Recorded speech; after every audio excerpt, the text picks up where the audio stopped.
Assalamualaikum warahmatullahi wabarakatuh. Alhamdulillah, wassalatu wassalamu ala rasulillah, wa ala alihi wa sahbihi, wa man ihtada bihudah, wa ba'd. Kaum muslimin, kaum muslimat yang dimuliakan oleh Allah subhanahu wa ta'ala. Fenomena kaum muslimin yang hidup pada masa sekarang, masa di mana Allah membukakan khazainul ard, perbendaharaan bumi menjadi kekayaan bagi manusia, sehingga semua orang tergiur untuk bisa merasakan keindahan hidup di dunia. Berbagai cara mereka lakukan, berbagai strategi mereka buat agar bisa merasakan sebagian dari nikmat hidup di dunia ini seperti dirasakan oleh orang-orang.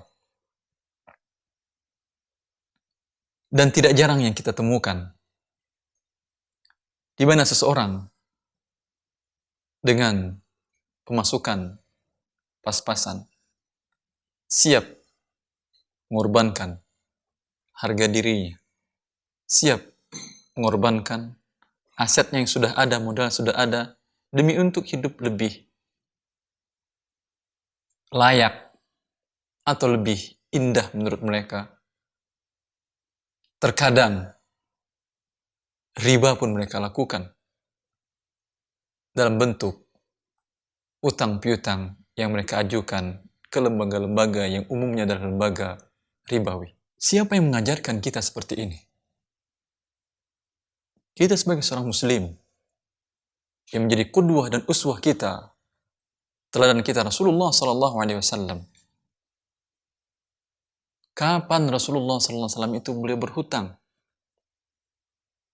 Adakah riwayat yang menjelaskan beliau berhutang untuk bangun rumah? Berhutang untuk membeli kendaraan mewah? Berhutang untuk bersenang-senang, berpelesiran ke sana dan kemari? Beliau memang pernah berhutang, tapi lihat kapan beliau berhutang. Ishtara ta'aman li ahlihi wa rahanahu dir'ahu. Beliau membeli makanan, ingat, makanan yang dibeli beliau. Untuk siapa makanan? Untuk keluarganya. Dan beliau gadaikan baju besinya.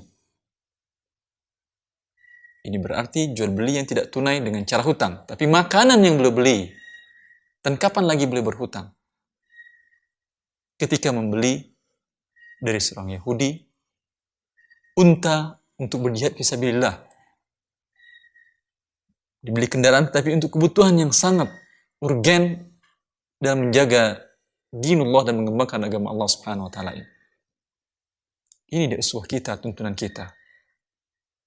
Adapun gaya hidup, style hidup seperti sekarang ini, dari kebutuhan yang lux pun didapatkan dengan hutang. Ini gaya hidup orang-orang non-muslim yang negara mereka, negara besar Amerika tersebut, hutang rakyatnya hampir sama dan bahkan lebih besar daripada hutang pemerintahannya kepada negara lain. Bilangan sampai 8 triliun US jumlah hutang dari warga negaranya. Dididik mereka hidup dengan kartu kredit, kartu hutang. Tapi kita, muslim, mempunyai gaya hidup sendiri, tidak gampang diombang-ambingkan dengan melihat gaya hidup orang lain. Kita baru boleh berhutang bila menutupi kebutuhan yang sangat penting seperti itu. Kemudian adab berhutang ada, wahai muslim dan muslimah, yang memang harus memenuhi kebutuhannya dengan cara berhutang. Rasulullah mengingatkan, matalul ghani zulmun. Orang yang mampu membayar hutangnya lalu menunda-nunda, ini adalah sebuah kezaliman. Bila Anda berhutang dan memiliki kelapangan, secepatnya dibayar hutang tersebut. Ya Rasulullah berlindung dari hutang ini. Tidak nyaman hidup beliau dengan hutang tersebut. Meminta perlindungan kepada Allah Subhanahu wa ta'ala dari hutang. Bagaimana kita umatnya tidur dengan hutang, bangun dengan hutang, berjalan dengan hutang, duduk dengan hutang, berdiri dengan hutang, semua dengan hutang, dan merasa lega hidup ini. Pikirkan dengan baik.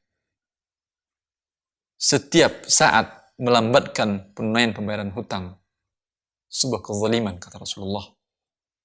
Tahu kita arti sebuah kezaliman? Menganiaya orang. Orang yang telah berbuat kepada Anda, memberikan pinjaman kepada Anda, membantu, memudahkan kehidupan Anda. Ketika Anda mampu membayar, sengaja Anda tunda. Kezaliman. Tahu, kalau orang yang dizalimi ini berdoa kepada Allah, dan doa dia dengan Allah tidak ada pembatas sama sekali. Rasulullah mengingatkan kita, mewanti-wanti kita, agar jangan sampai menzalimi orang yang bila dia berdoa kepada Allah, maka Allah langsung kabulkan doanya. Apa jadinya Anda? Bila orang yang Anda tunda pembayaran hutangnya dengan sengaja dan Anda mampu berdoa kepada Allah, karena merasa sempit hidupnya dia butuh uang di saat itu dalam keadaan butuh sekali, tertahan karena di tangan Anda dan Anda mampu bayar dan belum Anda bayar, lalu berdoa kepada Allah, apa jadinya Anda? Sampai pun dalam syariat, bila seseorang yang telah diingatkan akan ancaman Allah dengan yang gaib ini, belum lagi merasa berhenti dari menzalimi orang-orang ini yang telah berbuat baik ini, ada ancaman lain. Boleh nama baiknya dicemarkan, dimasukkan ke dalam daftar hitam, agar kaum muslimin tidak dizalimi juga oleh orang ini. Bila sanksi maknawi, imateri ini belum menghentikan gerak dia dari kezalimannya, ada lagi sanksi yang lain. Wa uqubatah, boleh dia diberikan sanksi lebih berat, hukuman lebih berat dari itu. Sufyan bin Uyainah mengatakan, ai al-habsu, boleh diadukan ke pengadilan dan dipenjara. Sekarang tinggal pilih, mau tinggal di penjara atau hentikan kezaliman dengan bayarkan hutang. Ini yang penting kita ingat. Jangan hadis Rasulullah SAW yang memberikan kemudahan kepada kita bahwa siapa yang menerima pinjaman dari orang lain, yuridu ada'ahu addallahu an, dia ingin membayar, maka Allah bayarkan dengan dia. Jangan sampai hadis ini membuat kita berada dalam kondisi yang selalu akan nanti dibayarkan Allah. Tidak itu maksud hadis itu, wahai kaum muslimin, kaum muslimat. Yurid, berkeinginan membayar. Ketika ada berarti langsung dibayarkan. Bukan tunggu nanti, tidak. Karena hadis tadi melarang matlul ghani, zulmun. Orang yang mampu menunda-nunda pembayaran hutangnya adalah sebuah kezaliman. Wahai orang-orang yang terlanjur berbuat zalim, bertaubatlah kepada Allah.